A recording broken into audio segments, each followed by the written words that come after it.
Hi everyone, this is Alex from Salmonella Place, and I'm back again with another one of my lectures in pharmacology. So today's topic is going to be the definition of pharmacology and its related subjects, and I'm also going to be talking about drug development. Please check out my other lectures at www.salmonellaplace.com. That's www.salmonellaplace.com. And if you have any questions about the lecture today or anything else that I've done, please send me an email at info@salmonellaplace.com. That's info@salmonellaplace.com. I hope you enjoy it and find it useful. For those of you who are studying at my school, this is an exam topic for Pharmacology 1. So please check it out before the exam and enjoy. So guys, I'm going to talk about the definition of pharmacology and the related subjects and also drug development. So let's start with first pharmacology. What is pharmacology?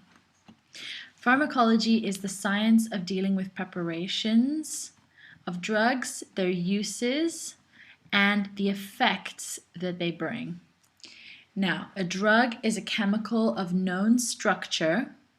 So that means we know what the chemical structure is, and it produces a biological effect on the body. So there are two ways in which this happens: pharmacodynamics, let's just compare that here, and pharmacokinetics. What is the difference? Pharmacodynamics is the effect of the drug. So let's just highlight that, drug effect on the body. So what does the drug do to the body? Pharmacokinetics is the effect of the body on the drug. So what the body does to the drug. So basically you have the initial absorption into the bloodstream that carries it to the site of administration, and that's called the distribution into the different body parts. Then you have the biotransformation, which is the metabolism and the conversion of the drug. This can either make it active or inactivated. And then finally you have excretion, so how the body gets rid of the drug. So remember those four things: absorption, distribution, biotransformation, and excretion. So now I would like to talk about the subjects that are related to pharmacology. So first we have clinical pharmacology. This is human testing, so part of the drug development, and the clinical trials. So basically these are the effects that the drug has on patients. Then we're going to go on to toxicology. I think by the word toxic, you can understand that this means the adverse effects of the drug. Adverse effects also mean side effects, which means when you take a drug, of course it has a positive effect on the disease you're trying to cure or prevent, but it also has negative effects too. What is pharmacy? Pharmacy is the formation, development, and distribution of drugs. What is phytotherapy? Phytotherapy is using plant extracts, so natural extracts, to help create a drug or cure a disease. So to continue with the previous slide on the related subjects of pharmacology, I'm going to go on to homeopathy. Homeopathy is when we use a very low concentration of a drug. So we do actually put the drug in this, and we add natural extracts. This has been seen by some as a placebo effect. For those of you who don't know, the placebo effect is when you give a pill that is usually drugless to a patient and you see them get better anyway, so therefore it's more of a psychological illness than a completely physical one. However, because there is a small amount of drugs in this concoction, there are those who would disagree, but I'll leave that up to you. And then we have pharmacogenetics, And this is studying the genetic influence on a response to a substance. So it's basically what the genetics or genomes think of the drug and how it wants to react to it. The last thing I'm going to mention is pharmacoeconomics. This is the cost benefit of therapy. So we're talking dollars, pounds, euros here. Okay, and on to the next slide. Guys, now we're on to the second part of our lecture, which is drug development. So I'm going to talk about 3 stages in this. Stage number 1 is the compound isolation. So this is basically when we discover or create the new drug that we're going to be testing. And we do this in several ways. We either take an extract of a known substance, or we modify an existing drug, or we take a substance which is similar to an endogenous substance. That means we take a drug that is similar to, let's say, an enzyme or something that is already in the body. Or we study the pathomechanism of disease. So we see how that works and either find a way to inhibit it or enhance it or prevent it, depending on what kind of diseases and what you want the reaction of the body to be. So those are the ways that we first discover initially the new drug. Then phase number 2, these are the preclinical studies.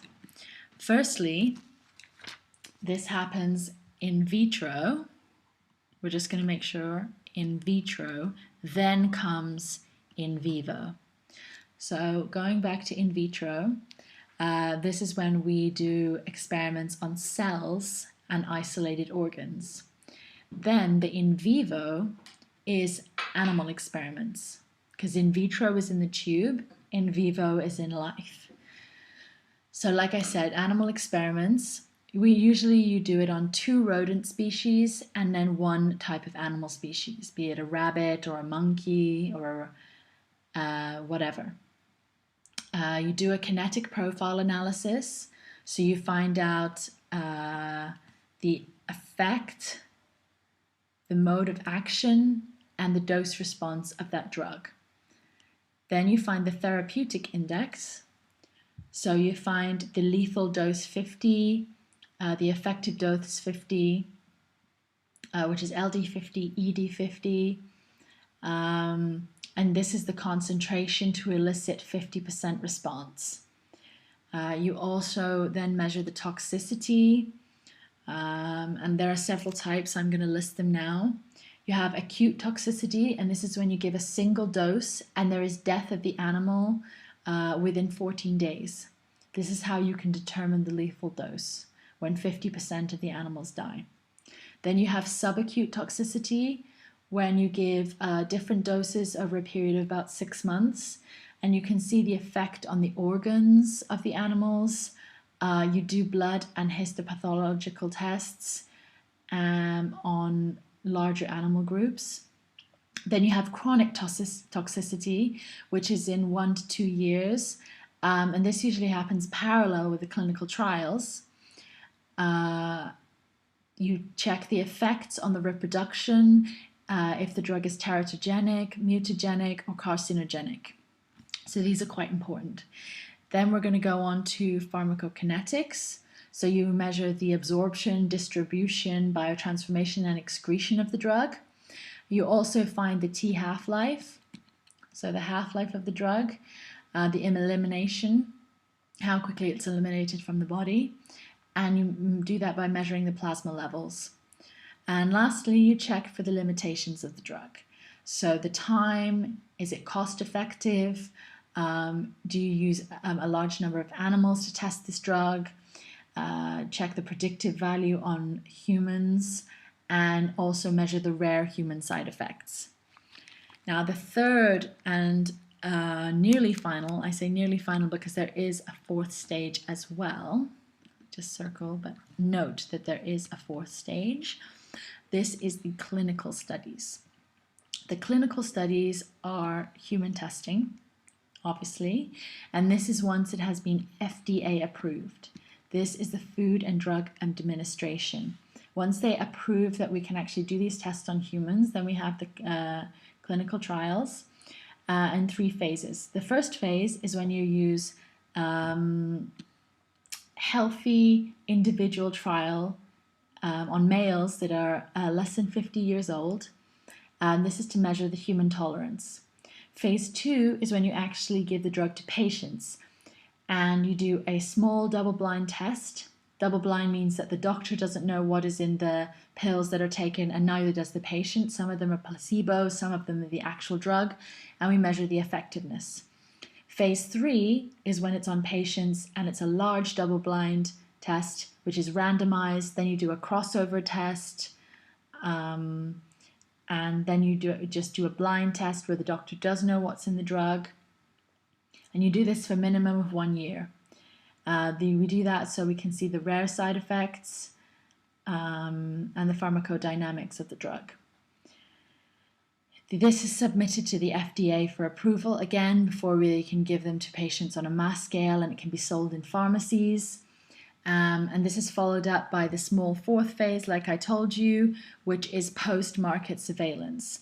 We do this to measure the very rare side effects and to see if there are any new additional indicators for this drug.